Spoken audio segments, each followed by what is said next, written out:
Hello everyone, welcome to a new video. दोस्तों, आज मैं आपसे अपने दिल की बात कहना चाहता हूं। कहूं टाइम कुछ समझ आया नहीं ना? चलिए एक बार और कोशिश करते हैं। स्लीविडिस अभी कुछ समझ आया नहीं ना? चलिए एक बार और कोशिश करते हैं। आमी तुमाए बालूबासी। शायद अब कुछ लोगों को थोड़ा बहुत समझ आया होगा, लेकिन अभी भी मैक्सिमम लोगों को कुछ भी समझ नहीं आया होगा। चलिए एक बार और कोशिश करते हैं। I love you. अब सब लोगों को समझ आया होगा कि मैंने क्या बोला। तो दोस्तों, जो लैंग्वेज आप समझते हैं, जब मैंने उसी लैंग्वेज में बोला तब आपको समझ आया कि मैंने क्या बोला। जैसे अभी मैंने इंग्लिश में बोला आई लव यू, तो ये लैंग्वेज आप भी समझते हैं और ये लैंग्वेज मैं भी समझता हूं, तो आपको ये मेरी बात समझ में आई कि मैं क्या बोलना चाहता हूं। जब मैंने फ्रेंच में बोला तब आपको कुछ समझ नहीं आया, जब मैंने जर्मन में बोला तब भी आपको कुछ समझ नहीं आया, और जब मैंने बंगाली में बोला तब भी आपको कुछ समझ नहीं आया। तो दोस्तों, आखिर में कहना क्या चाहता हूं, इस वैलेंटाइन डे पर मैं आपको यह बताना चाहता हूं कि जिससे आप प्रेम करते हैं, जिससे आप मोहब्बत करते हैं, उसे आप इजहार मोहब्बत किस लैंग्वेज में कर रहे हैं। गाइस, बहुत इंपॉर्टेंट रखता है, ये बहुत मायने रखता है कि सामने वाला किस लैंग्वेज को समझता है, आप उसे किस लैंग्वेज में अपनी फीलिंग एक्सप्रेस करते हैं, ये बहुत मैटर रखता है।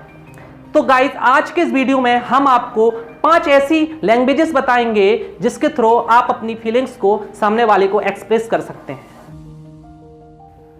तो सबसे पहली लैंग्वेज है लव को एक्सप्रेस करने के लिए एप्रिशिएशन, जिसका मतलब होता है ग्रेटिट्यूड फॉर बीइंग लव और gratitude for being in relationship, यानी कि किसी की तारीफ करके उनके प्रति अपना स्नेह प्रकट करना। फॉर एग्जाम्पल के लिए, जैसे आपको माँ के हाथ की दाल बहुत अच्छी लगती है, तो आप माँ से बोलोगे माँ मुझे आपके हाथ की दाल बहुत अच्छी लगती है और उतनी स्वादिष्ट दाल पूरी दुनिया में कोई नहीं बना सकता है, तो इससे माँ को खुशी होगी। दूसरे उदाहरण के लिए हम लेते हैं कि कोई साड़ी अगर माँ पे बहुत अच्छी लगती है, तो उस समय हम बोलेंगे कि माँ ये साड़ी आप पर बहुत अच्छी लगती है और इस साड़ी को पहनने के बाद आप बहुत खूबसूरत लगती हो। तो माँ इस बात को सुनकर थोड़ी मुस्कुराएंगी, थोड़ी शर्माएंगी, पर उन्हें बहुत खुशी होगी इस बात से। क्यों? क्योंकि माँ को अपने लव एक्सप्रेस जो आपने किया है उसका यही मीडियम एप्रिशिएशन ही चाहिए, क्योंकि उन्हें एप्रिशिएशन की ही लैंग्वेज पसंद थी, इसलिए आपने उन्हें एप्रिशिएशन की लैंग्वेज का यूज करके अपने लव को एक्सप्रेस किया। तो दोस्तों, ये थी पहली लैंग्वेज लव को एक्सप्रेस करने की। तो दोस्तों, दूसरी लैंग्वेज है क्वालिटी टाइम, यानी कि कितना अच्छा समय या फिर कितना व्यक्तिगत समय आप सामने वाले के साथ बिताते हैं। That is called quality time.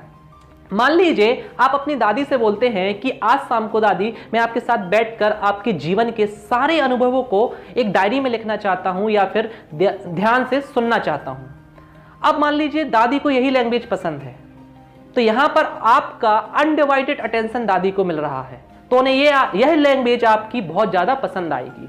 अब बट याद ये रखें कि जिसको एप्रिशिएशन चाहिए आप उससे क्वालिटी टाइम दे रहे हैं, या फिर जिसको क्वालिटी टाइम चाहिए उसे आप एप्रिशिएशन वाली लैंग्वेज में समझा रहे हैं, तो आपका कनेक्शन वहां नहीं बैठेगा।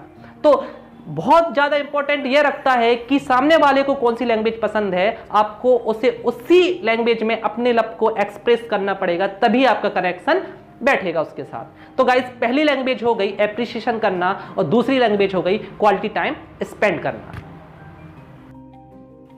गिविंग गिफ्ट्स, ये है हमारा तीसरी लैंग्वेज लव को एक्सप्रेस करने के लिए, यानी कि आप अपने प्यार का इजहार करोगे गिफ्ट देकर। दोस्तों, यहां मैटर नहीं करता है कि गिफ्ट आपका छोटा है या बड़ा है, महंगा है या सस्ता है, मैटर करती है यहां आपकी फीलिंग्स, आप किस फीलिंग्स के साथ गिफ्ट को दे रहे हो। यहां तक कि अगर आपकी फीलिंग सच्ची है तो एक गुलाब का फूल भी आप अगर अपने चाहने वाले को दे रहे हैं तो वो बहुत अनमोल होगा उसके लिए। दोस्तों, जो फोर्थ लैंग्वेज है वो थोड़ा सेंसिटिव है, फिजिकल टच। फिजिकल टच का मतलब है कि जब कोई माँ अपनी बेटी का माथा चूमती है, या फिर कोई बेटा अपनी माँ को गले लगाता है, या फिर दो दोस्त आपस में गले लगते हैं, ये वो जादू की झप्पी है जो मुन्ना भाई एक प्यून को देते हैं कि तुम सारा काम करते हो, मैं तुम्हें थैंक यू बोलना चाहता हूं। सिंपल से अगर आप अपने दोस्त के कंधे पर हाथ रखते हैं तो फ्रेंड्स, ये फिजिकल टच उसके अंदर एक ग्रेटिट्यूड क्रिएट कर सकता है। तो फ्रेंड्स, जो ये फोर्थ लैंग्वेज है फिजिकल टच, ये बहुत इंपॉर्टेंट है।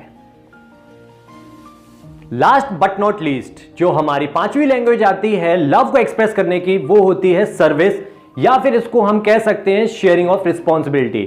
यानी कि किसी भी दूसरे का जिसके प्रति हम प्यार जताना चाहते हैं उसके लिए उसको कुछ सर्विस प्रोवाइड करना। फॉर एग्जाम्पल के लिए, जैसे घर में हमारे मम्मी है, पापा है, भाई है, बहन है, या कोई भी हो, आप उनकी रिस्पॉन्सिबिलिटी को जब शेयर करेंगे और उनके लिए वो काम करेंगे, भले ही फिर वो काम आप लैक ऑफ उनके टाइम, लैक ऑफ स्किल या लैक ऑफ एनर्जी की वजह से करें, पर जब कभी भी आप उनके हिस्से का काम खुद करते हैं तो इसको कहते हैं सर्विस, जो कि पांचवी लैंग्वेज होती है।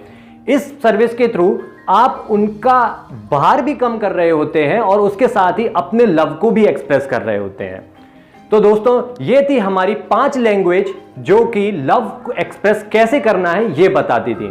दोस्तों, इसमें सबसे इंपॉर्टेंट है याद रखने के लिए, जो आपको पहले भी कहा था और अब भी बताया जा रहा है, कि आपको अपने लव को एक्सप्रेस करने के लिए सबसे पहले देखना है कि आप जिसके सामने अपना लव एक्सप्रेस कर रहे हैं वो किस लैंग्वेज को रिसीव करना चाहता है इन 5 भाषाओं में से। क्योंकि अगर सही मीडियम से आपने अपने लव को एक्सप्रेस किया तो आप लोगों के बीच में जो लव कनेक्शन है वो उतना ही गहरा और उतनी ही जल्दी अच्छा बन सकेगा। कहते हैं दोस्तों, कौन कहता है कि मोहब्बत की जुबां होती है? कौन कहता है कि मोहब्बत की जुबां होती है? ये हकीकत तो सिर्फ नजरों से बयां होती है।